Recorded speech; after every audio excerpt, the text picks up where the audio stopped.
Sabihin mo na, wala po isang oras po. Punta kayo din sir, Mabang Beach lang.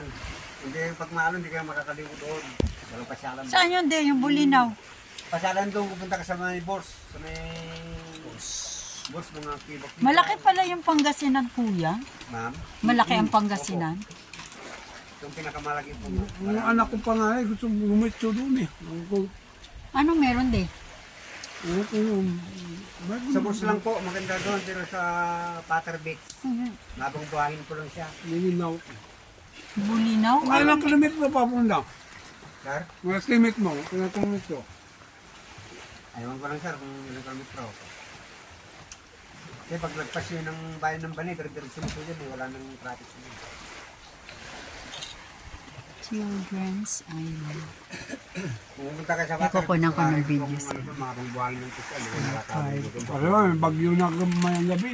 Mamayang gabi may bagyo na? Masok na. Ha? Mamaya daw meron? Wala yan.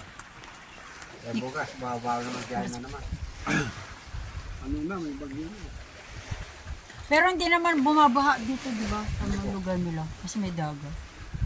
Wala pa silang experience na talagang matinding ba katulad sa Maynila. No? Kasi open kasi dito na. Kaya nga, ang ganda nga ng lugar nila din, no?